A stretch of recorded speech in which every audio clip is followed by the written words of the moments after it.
Magandang gabi po, pasintabi lang po sa mga naghahapunan sa mga sandaling ito. May balita tayo mula sa Calamba, lalawigan ng Laguna. Natagpuan sa isang poso negro o septic tank ang sinakog buto at bungo ng 4 na tao.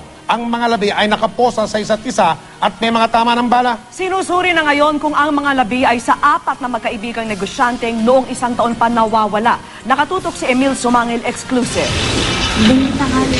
Ganda tanghali po. Dito sa construction site sa isang masukal na lugar, sakop ng barangay Sirang Lupa, Calamba, Laguna, natagpuan ang mga bungo at buto ng 4 na taong nakasilid sa sako.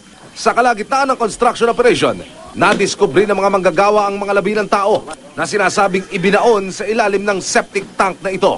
May 2 basyo rin ng kalibre 45 na nakuha rin sa septic tank.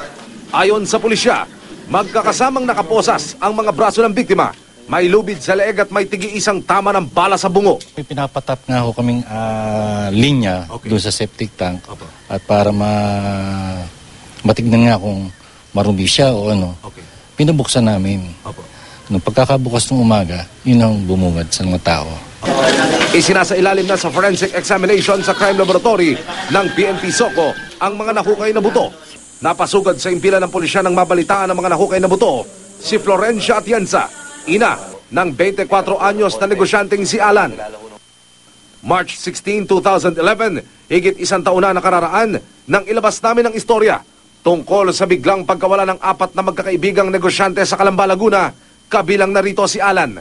Ayon sa mga magulang ni Alan Atienza, Percy Abinal at magpinsang Kates at John George Flores, nagpaalam daw ang mga ito na makikipagkita sa buyer ng dala nilang motorsiklo. Pero mula noon, hindi na nakita ang magkakaibigan. Ang itsura nila, bali iskal na, ngipin na lang ang nakalabas.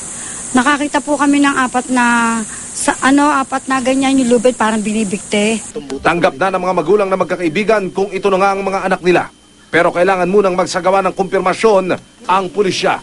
Kaya magsusumiti sila ng dental record sa crime laboratory para sa isasagawang cross-matching para sa pagsisimula ng pagkilos nila upang makamit ang hustisya. Sabi ko nga kung sakaling ito na siguro, pinagpapasayos na lang namin ngayon, ay iaayos namin silang lahat.